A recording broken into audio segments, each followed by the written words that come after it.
ये फेंसिंग अनिवार्य किया गया है। इस व्यवस्था से खनन पट्टा क्षेत्र में वाहन रहने पर भी चालान कटता है। ओवरलोडिंग पर पूर्णतः रोक लगाया गया है।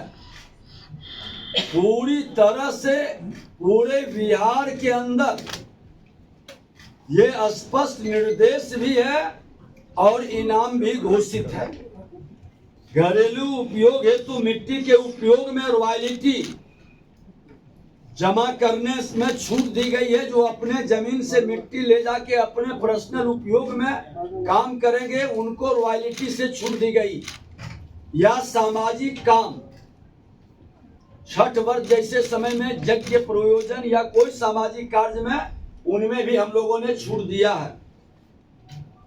सेवा प्रदान करने में सुधार के लिए लघु खनिज भंडारण लाइसेंस पाने और नवीनीकरण कराने की प्रक्रिया अब पूर्णतः ऑनलाइन कर दी गई है। अब किन्हीं को कोई प्रॉब्लम नहीं है, बाबू का चक्कर लगाने की जरूरत नहीं है, दोहन शोषण का कोई शिकार नहीं हो सकता। और लाइसेंस निर्गत करने की शुल्क राशि व्यवसाय के आकार, बृहत, मध्यम और लघु के आधार पर प्रावधान किया गया है। साथ ही बालू घाटों और पत्थर वाले ब्लॉक की बंदोबस्ती की नीलामी की प्रक्रिया के जरिए होती है। इन उपायों के साथ पर्यावरण संबंधी अनापत्ति के बिना खनन पर पूर्णतः रोक से राजस्व संग्रह काफी बढ़ा है। आपको जानकारी दे दें, बिहार के लिए बड़ा ही शुभ संकेत है। डबल इंजन की सरकार की उपलब्धि है कि आज रोहतास जिला में 3 खनिज ब्लॉकों, नावाडी में ग्लूकोनाइट ब्लॉक, टीपा ग्लूकोनाइट ब्लॉक एवं शाहपुर अकबरपुर में ग्लूकोनाइट ब्लॉक तथा गया जिले के एक खनिज ब्लॉक सपनेरी वेंडियम मैग्नेटाइट ब्लॉक के नीलामी हेतु विज्ञापन का प्रकाशन टॉन्च 7 के अंतर्गत भारत सरकार द्वारा किया गया है, जिसमें बोली लगाने की अंतिम तिथि 20/5/2026 निर्धारित की गई है। बृहद खनन में देश के नक्शे पर बिहार भी अब आ गया है। पहली बार ये डबल इंजन की सरकार देश के प्रधानमंत्री नरेंद्र मोदी जी का विकसित बिहार बनाने के सपना को साकार करने की एक शुरुआत है। शेष 3 सामरिक दृष्टिकोण से महत्वपूर्ण खनिज ब्लॉकों की नीलामी केंद्र सरकार द्वारा किया जाना है। राज्य सरकार द्वारा 4 खनिज ब्लॉकों में से रोहतास जिला के ग्लूकोनाइट खनिज के 2 ब्लॉक का कंपोजिट लाइसेंस विभाग द्वारा निर्गत किया गया है।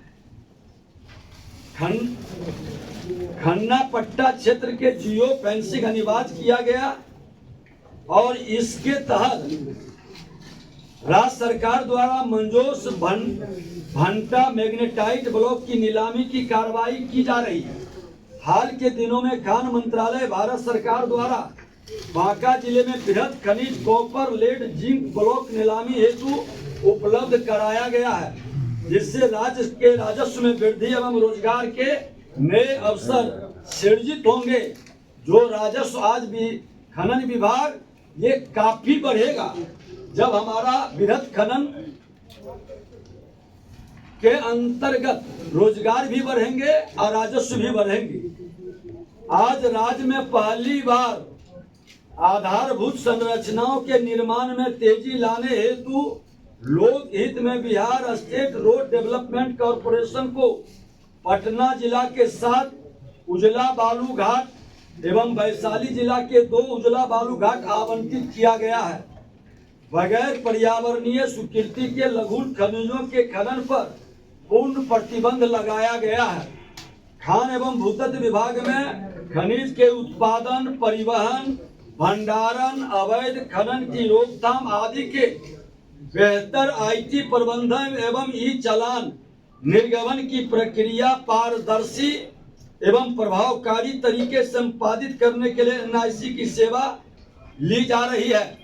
NIC के अंदर भी कुछ गड़बड़ियों का शिकायत मिला था जो लोकल स्तर पर थे, हमने उस पर भी कार्रवाई किया है। अब हम विशेष अभियान के रूप में कार्य विभागों की परियोजना में वैध स्रोत से प्राप्त लघु खनिजों का ही उपयोग करना अनिवार्य है। कोई कार्य विभाग बिना चालान के खनिज नहीं ले सकती है। चालान समर्पित नहीं करने अथवा चालान अवैध पाए जाने की स्थिति में संवेदक के विपत्र पर स्वामित्व का 25 गुना राशि वसूल करने का प्रावधान किया गया है। 25 गुना उनसे पैसा की दंड के रूप में वसूली होगी। इस प्रावधान का अक्षरता पालन हो, इसके लिए विभाग द्वारा नियमित रूप से विशेष अभियान चलाया गया है। इसे भविष्य में नियमित रूप से संचालित किया जाएगा, जिससे विभाग को राजस्व में वृद्धि होगी। राज्य में उपलब्ध खनिज संसाधनों के अन्वेषण में तीव्रता लाने के उद्देश्य से खान एवं भूतत्व निदेशालय को 2 निदेशालयों में यथा खान निदेशालय एवं अन्वेषण निदेशालय में पुनर्गठन किया गया है, जिससे हमारे बिहार के अंदर और बेहतर वृहद खनन की ओर हम कदम बढ़ा सकेंगे। आज